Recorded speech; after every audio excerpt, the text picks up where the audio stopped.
বন্ধুগণ নমস্কার। প্রথমে আপনাদের বলবো আপনারা আমার চ্যানেলটি সাবস্ক্রাইব করবেন, ভিডিওটি লাইক ও শেয়ার করবেন। পশ্চিমবঙ্গের মুখ্যমন্ত্রী শ্রী শুভেন্দু অধিকারীজি একদম তাবড়তোড় অ্যাকশন মোডে আছেন। তিনি প্রতিদিন বিভিন্ন সরকারি কাজকর্ম তো করছেনই, তার সাথে সাথে জনসম্পর্কের কাজটাও কিন্তু তিনি এগিয়ে চলে নিয়ে যাচ্ছেন।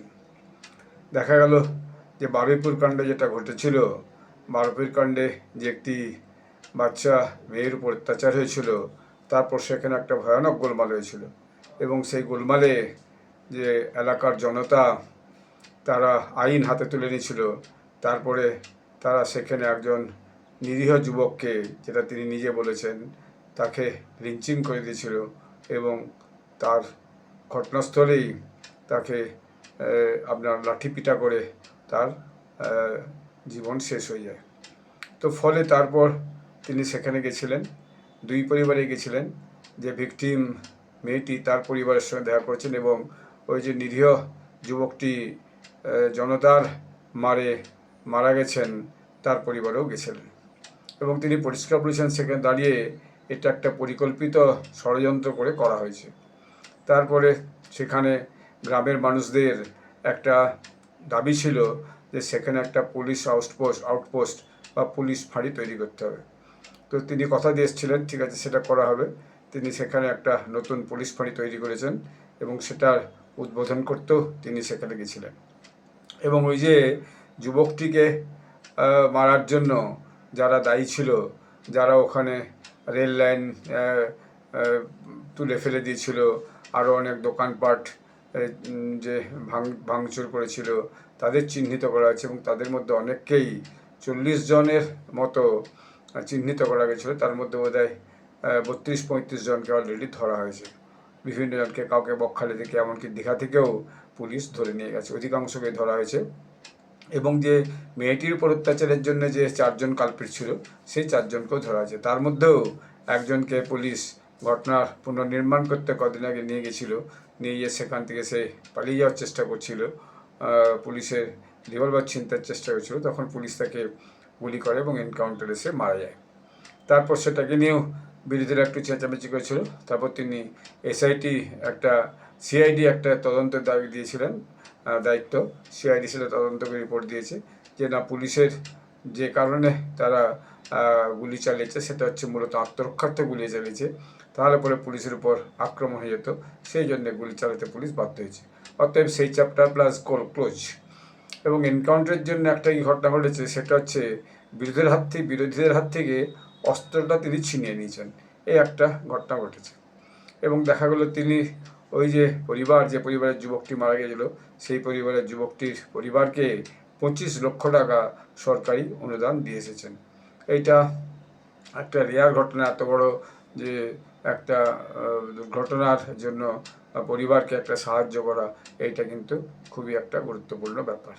তো এরপরে তিনি দেখা যাচ্ছে স্বাস্থ্য ভবনের কন্ট্রোল রুম, সেখানে একটা সেন্ট্রালাইজড যে কন্ট্রোল রুম, যে স্বাস্থ্য দপ্তরে কোথায় কী হচ্ছে না হচ্ছে বিভিন্ন হাসপাতালে, সেইটা একটা তৈরি করা আছে, সেটা তিনি উদ্বোধন করেছেন, সেটা পরিদর্শন করেছেন। তার আগে তিনি বহরমপুর গেছিলেন। বহরমপুরে রেজিনগরে সভা করেছেন।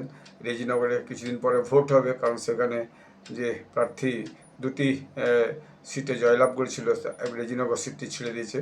সেখানে তিনি জনতাকে রেজিনগরে আগামী যে ভোট হবে সেই ভোটে বিজেপি প্রার্থীকে সমর্থন করার জন্য অনুরোধও করে এসেছেন। তারপর গতকালের একটা বড় ঘটনা দেখা গেল, তিনি হাওড়ার হুগলি জেলার যে ডানকুনিতে একটা নতুন লাক্সকোজি কোম্পানির একটা গেঞ্জি বানিয়ান তৈরির প্ল্যান্ট, সেই নতুন প্ল্যান্টের একটা ভিত্তিপ্রস্তর স্থাপন করেছেন, যেখানে 600 কোটি টাকা ইনভেস্টমেন্ট হবে এবং 9000 যুবকের চাকরি হবে। বছরে সরকারি ইনকাম হবে 1000 কোটি টাকা। এইটা কম ব্যাপার নয়। তো এই নিয়ে দেখা যাচ্ছে তার প্রতিদিনকার কাজকর্ম খুবই সক্রিয় এবং সদর্থক, এবং তিনি যে একজন দৃঢ় প্রশাসক এবং তিনি যে প্রশাসনটা আইনের পথে চালাতে চান, এটা কিন্তু তিনি এর মধ্যে প্রমাণ করে দিয়েছেন। এবং তিনি যে কড়া ধাঁচের প্রশাসক, কোনো যে বার্গেনিং বা দাবি দেওয়া বা কোনো ভয়ের কাছে তিনি নত স্বীকার করবেন না, সেটা তিনি পরিষ্কার বলে দিয়েছেন।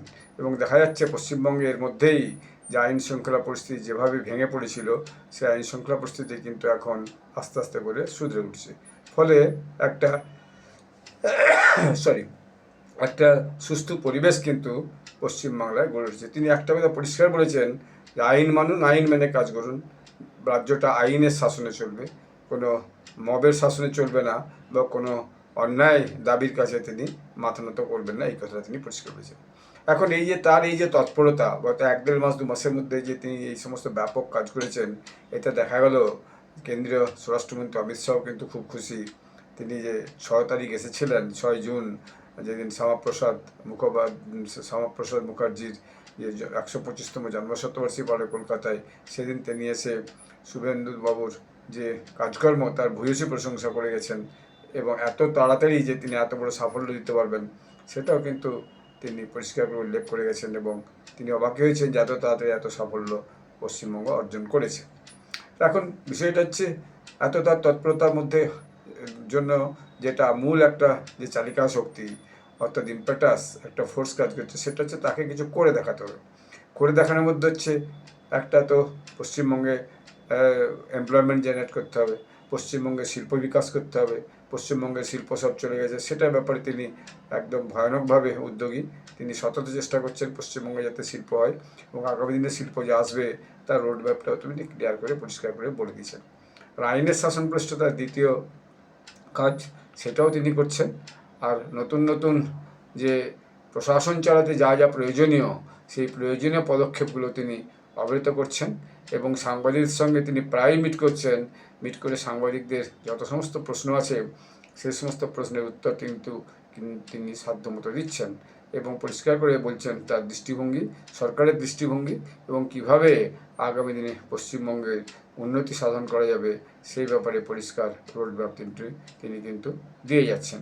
তো এটা পশ্চিমবঙ্গবাসীর কাছে একটা খুব আশার ব্যাপার যে আগামী দিনে পশ্চিমবঙ্গে অনেক উন্নতি হবে, পশ্চিমবঙ্গের শাসন ব্যবস্থা সুষ্ঠুভাবে চলবে, পশ্চিমবঙ্গের যুবকদের অনেক কাজের পরিবেশ তৈরি হবে, পশ্চিমবঙ্গের আর্থিক স্থিতিও আগামী দিনে ফিরবে, অ্যাজ এ হোল, মানে সরকারের যে আর্থিক স্থিতি সেটাও ফিরবে, সাথে সাথে পশ্চিমবঙ্গের প্রতিটি পরিবারের আর্থিক স্থিতি ফিরবে।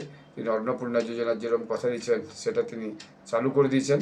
কোথাও কিছু সুবিধা অসুবিধা থাকলেও সেগুলো ধীরে ধীরে ত্রুটিমুক্ত হবে, সেটাও তিনি ঘোষণা করেছেন। অন্যান্য বিভিন্ন সাহায্যের ক্ষেত্রে যা যা কথা ছিল বিজেপির সংকল্পপত্রে, সেগুলো আস্তে আস্তে চালু হবে, সেটাও তিনি বলেছেন। অর্থাৎ এক কথায় বলে যায়, এই সরকার এই কদিনের মধ্যেই যে সাফল্যটা অর্জন করেছে সেটা কিন্তু পশ্চিমবঙ্গের মানুষের দৃষ্টি আকর্ষণ করেছে, এবং সকলে, আমি তো বিভিন্ন অঞ্চলে ঘুরে বিভিন্ন জনের সব কথাবার্তা বলে, শহরে গ্রামে সামনাসামনি দেখা বলে, ফোনে কথা বলতে বলেছি, অধিকাংশ মানুষ খুশি। অবশ্যই কিছু মানুষ অখুশি থাকবেন, সেটা তো একটা প্রশাসনে হবেই। একেবারে 100 জনকে আপনি সন্তুষ্ট করতে পারবেন সেটা তো কোনো প্রশাসনিক, কোনো রাজ্যে, কোনো দেশেই কেউ করতে পারে না। তবে এখানে দেখা যাচ্ছে অধিকাংশ মানুষ কিন্তু তাদের এই কাজকর্মে, তার এই উদ্যোগে খুবই সন্তুষ্ট। পেপারও এবং যে টিভি চ্যানেলগুলো, তারাও এই ব্যাপারটাকে সদর্থকভাবে প্রচার করছে এবং সত্যি ঘটনাগুলো তুলে ধরছে। এটাও পশ্চিমবঙ্গের ক্ষেত্রে একটা নতুন দিশা দেখা যাচ্ছে। আগের মতো কোনো সরকারেরই দাবিদারি করার জন্য পত্রপত্রিকা, সংবাদ পরিবেশন করা বা লেখনী পরিবেশন করা, সেটাও কিন্তু এখন আর দেখা যাচ্ছে না। ধীরে ধীরে তাদেরও যে চিন্তাভাবনার পরিবর্তন এসেছে, সত্যিকার ঘটনাকে সত্যি করে সবাই তুলে ধরার চেষ্টা করছেন, এটা একটা ভালো দিক। যাই হোক, আগামী দিনে পশ্চিমবঙ্গে অনেক বেশি উন্নতি হবে এই আশা করছি। আপনারা সবাই ভালো থাকবেন, ধন্যবাদ।